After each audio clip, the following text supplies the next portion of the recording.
भाई पुरी साहब तो हमेशा यही कहते रहे कि 1 रुपए भी हम लोग पे कोई असर नहीं आएगा, लेकिन आप देखिए पिछले ही उसमें अभी 2 दिन पहले 60 रुपए बढ़ा दिए गए घरेलू सिलेंडर पे, 120 रुपए कमर्शियल सिलेंडर पे बढ़ा दिए गए।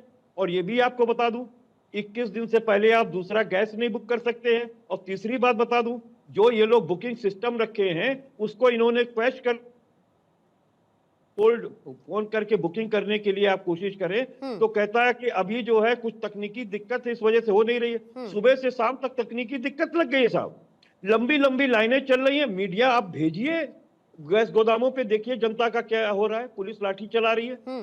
तो बात इस चीज की है कि जो देश समस्या में जूझता चला जा रहा है और मोदी जी की जो विदेश नीति है वो स्पष्ट नहीं है।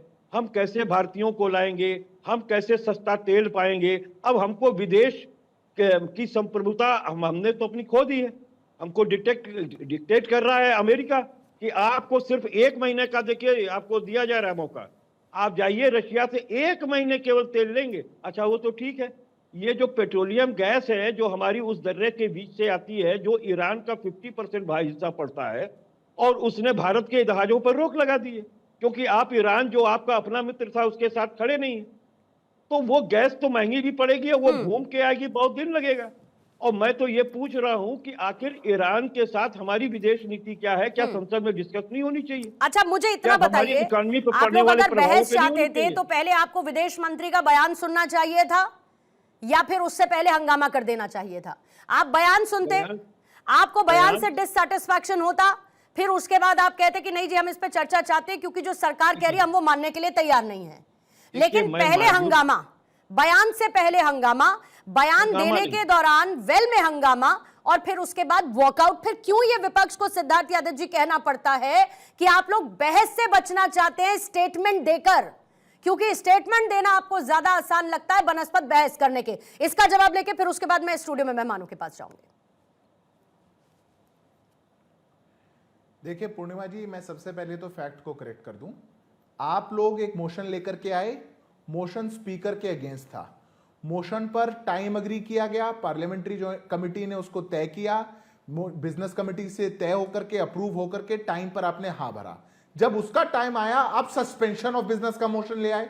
अरे पहला मोशन भी आप ही के कहने पे आया था, आप ही ने टाइम अलॉट करवाया, पर जब उसका समय आया तो आपने कहा आप सस्पेंशन ऑफ बिजनेस करिए, हम इस पर चर्चा करना चाहते हैं। चलिए उस पर भी विदेश मंत्री ने कहा महत्वपूर्ण विषय है, मैं इसका जवाब देता हूं, सदन में जवाब दिया जाएगा, सरकार की तरफ से जवाब दिया जाएगा। हमने तो एक बार भी नहीं कहा कि जब इराक में युद्ध छिड़ा था तब आपने बात क्यों नहीं करी, जब सद्दाम हुसैन को लटकाया जा रहा था तब यह बात क्यों नहीं करी, पर आप ईरान पे करना चाहते हैं, ईरान पे करिए, हमारे देश के विदेश मंत्री उस पर जवाब देंगे। पर आप वो जवाब भी ना सुन करके अपने हट में कहें कि अब हम ये भी नहीं करेंगे, अब सारे मोशन को छोड़िए, अब हम कोई और चर्चा चाहते हैं। ये सदन चलाने का तरीका पूर्णिमा नहीं हो सकता।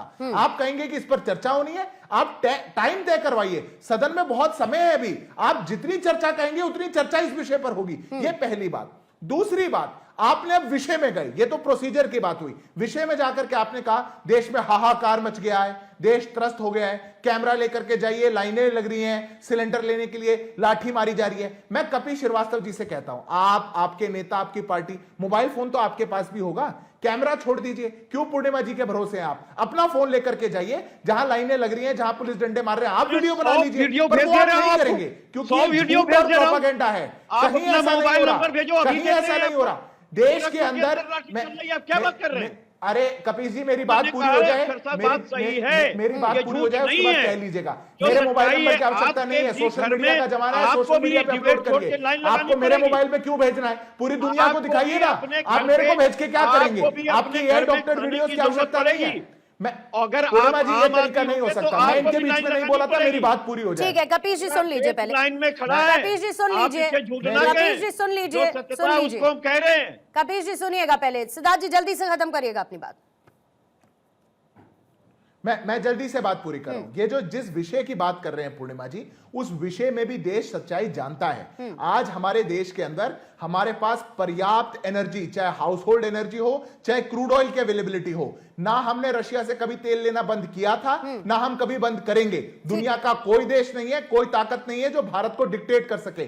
10 लाख बैरल हम हर रोज क्रूड ऑयल ले रहे हैं। और अगर आपको प्राइसेस की और दाम की बात करनी है तो 154% 2004 से 2014 यूपीए में बढ़ा था, 33% हमारे काल में बढ़ा है। इसलिए आकर के हमको दाम बढ़ना मत समझाइए और नहीं बताइए कि महंगाई क्या होती है, कैसे दाम बढ़ जाते हैं। इसलिए आप लोग सच्चाई से परे हैं, प्रोपेगेंडा फैलाना चाहते हैं, चाहे वो संसद हो या पूर्णिमा जी इनका हो गया। 30 सेकंड्स कपीश जी, 30 सेकंड्स, फिर मुझे इधर प्लीज समय दीजिएगा थोड़ा। पॉइंट टू पॉइंट बात कह रहे जल्दी। अच्छा है कि हम दोनों ही अधिवक्ता हैं, तो कम से कम पॉइंट टू पॉइंट हो तो ज्यादा अच्छा हो। 30 सेकंड्स रखेंगे। मैं ये साफ कह रहा हूं, मेरा मोशन है साहब, हमें ये लगा कि अब जो वर्तमान समय में जरूरी है वो हमारे देश के अंदर जो विदेश नीति है, जिसपे सरकार को विपक्ष की राय मशवरा करनी चाहिए, उनको जवाब देना चाहिए। सवाल हम पूछेंगे, जवाब आप देंगे। आप पहले स्टेटमेंट देंगे तो हमारा प्रश्न कहां जाएगा? एक बात, आखिर हमारे प्रश्न लेने से आप क्यों भाग रहे हैं? दूसरी चीज, मोशन हमारा, हमने कहा इसको बाद में ले लेंगे, आप पहले इससे कर लीजिए। एक मिनट सुन तो लें आप। और दूसरी बात मैं ये कह रहा हूं, क्या मैं झूठ बोल रहा हूं कि आपने 60 रुपए बढ़ा नहीं दिए? आपने क्यों बढ़ाए 60 रुपए? अगर आपके पास बहुत ज्यादा है। लेकिन कपिल जी, किसी ने इस बात से इनकार नहीं किया कि इस वैश्विक अस्थिरता के बीच में देश में चुनौतियां नहीं आएंगी। किसी ने इस बात से कभी इनकार नहीं किया कि चुनौतियां नहीं है और चुनौतियां नहीं आएंगी। हाँ, उसको टैकल कैसे करना है, उसको मिनिमल कैसे करना है, ये सरकार की जिम्मेदारी है। सिद्धार्थ जी, थोड़ा सा मुझे प्लीज समय दीजिएगा। स्टूडियो में मेरे साथ 3 मेहमान और हैं। सुनील कौशिक, चाहे सरकार के जवाब पर डाउट है या फिर सियासी वॉकआउट है, कौन अपना किस तरीके का फायदा देखता है, खासतौर से इतने सेंसिटिव मैटर पर जिसे हम विदेश नीति और एक ग्लोबल अस्थिरता के दौर में जिस पर हम बात कर रहे हैं? देखिए गुणमा जी, चर्चा उस पर बहुत महत्वपूर्ण हो जाती है जो केवल और केवल हमारे देश पे प्रभाव पड़ रहा हो उसका। जब अंतर्राष्ट्रीय परिदृश्य में देखेंगे तो हर देश इससे ग्रसित है, हर देश पे प्रभाव पड़ रहा है। चाहे वो टैक्स लगाने की बात हो, चाहे ईरान के साथ इजराइल और अमेरिका के युद्ध की बात हो। तेल केवल भारत में बढ़ेंगे तेल के दाम, क्या किसी और देश में नहीं बढ़ेंगे? क्या केवल ईरान के का जो रास्ता है वहां से केवल भारत के लिए ऑयल आता है, किसी और देश के लिए नहीं आता क्या ऑयल? जब अंतर्राष्ट्रीय परिदृश्य पे कोई समस्या है तो उसका समाधान उसी कूटनीतिक तरीके से होगा।